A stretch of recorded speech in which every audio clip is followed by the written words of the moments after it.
جیسا کہ بارہا آپ حضرات کی خدمت میں یہ عرض کر چکا ہوں کہ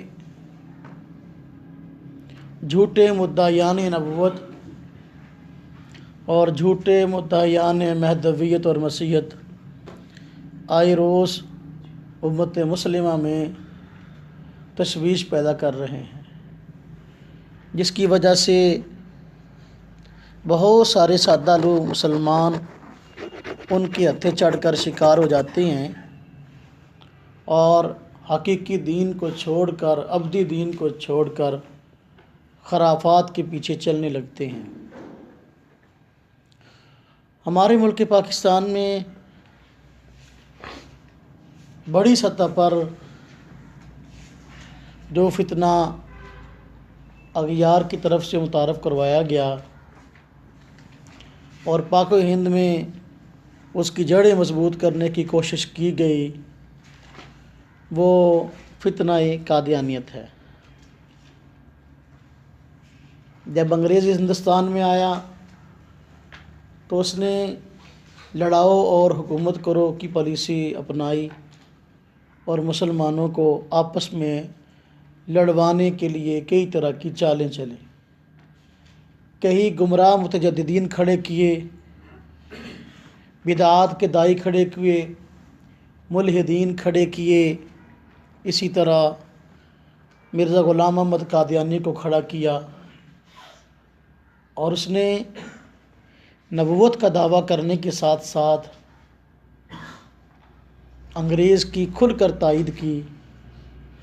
اور کہا کہ انگریز کے خلاف جو مسلمان آزادی کی جنگ لڑ رہے ہیں، جہاد کر رہے ہیں، یہ بالکل حرام اور ناجائز ہے۔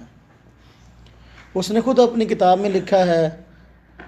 کہ میں نے انگریز کی تائید میں اتنی کتابیں لکھی جس سے 50 الماریاں بھر سکتی ہے تو یہ جھوٹ، اتنی کتابیں اس نے نہیں لکھی بیچارے نے، لیکن بار کے اس کے اس بات سے یہ بات ثابت ہو جاتی ہے کہ واقعی وہ انگریز کا خود کاشتہ پودا تھا، وگرنہ وہ یہ نہ کہتا کہ میں نے اس کی تائید میں اتنی کتابیں لکھی ہیں کہ جس سے 50 الماریاں بھر جائیں۔ 50 الماریاں بھرنی یہ اس بات کی دلیل ہے کہ واقعی جو ہے اس کے کھڑے ہونے کا مقصد انگریز کی تائید تھی، مسلمانوں کے اندر بے ایمانی اور مسلمانوں کے اندر اختلاف اور انتشار پیدا کرنا مقصد تھا۔ امت مسلمہ کے زعماء نے، علماء نے، فقہاء، محدثین نے جو دور حاضر کے تھے اس فتنے کا تعاقب کیا، یہاں تک کہ 1973 میں اس پر بھرپور کوشش شروع ہوئی۔ اس سے پہلے 1953 میں بھی ہوئی تھی، لیکن کئی چیزیں آڑے آنے پر یہ تحریک وقتی طور پہ دم توڑ گئی تھی، لیکن 1973 میں دوبارہ تحریک چلی اور وہ تحریک قادیانیوں کی اپنی شرارت کی بنا پہ چلی تھی۔ کالج کے لڑکوں کو انہوں نے بہت بری طریقے سے مارا تھا جو ٹرین میں سوار تھے، جس کے سبب کے طور پر آگے بات چل نکلی اور پھر آخرکار ذوالفقار علی بھٹو کے دور میں قادیانیوں کو سرکاری سطح پر کافر قرار دلوایا گیا۔ اور یہ ایسا کام تھا جس کی وجہ سے یہود و نصارہ بہت پریشان ہوئے،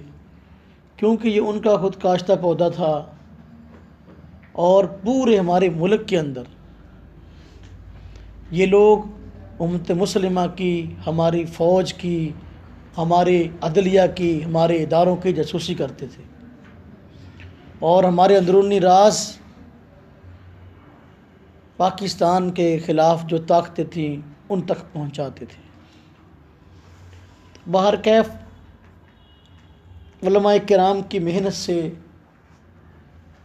یہ کام ہوا کہ امت مسلمہ کے سامنے ان کا کفر کھل کر سامنے آیا اور آج تک امت مسلمہ قادیانیوں کو کافی حد تک پہچان چکی ہے اور ان سے دور رہنے کی کوشش کرتی ہے۔ مرزا غلام محمد قادیانی اور اس کے ماننے والے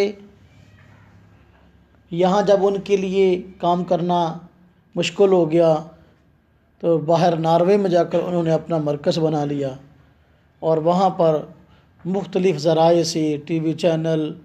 اور سوشل میڈیا کو استعمال کرتے ہوئے وہ لوگ اب بھی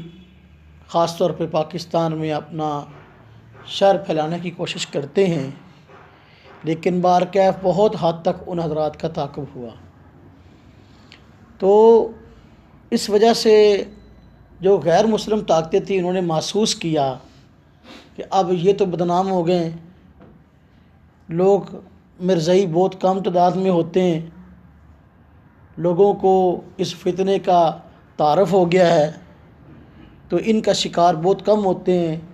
اس وجہ سے اس کے بعد اور نئے حضرات کو کھڑا کیا اور ان سے مہدی اور مسیح ہونے کے دعوے کروائے، نبوت کے دعوے کروائے، تاکہ نئے جال کے اندر وہ کسی نہ کسی طریقے سے جو ہے وہ پھنس سکے۔ اور کئی آدمی نئے کھڑے ہوئے اور انہوں نے پھر بعد میں بھی دعوے کیے اور کئی لوگوں کو اپنے پیچھے لگا لیا۔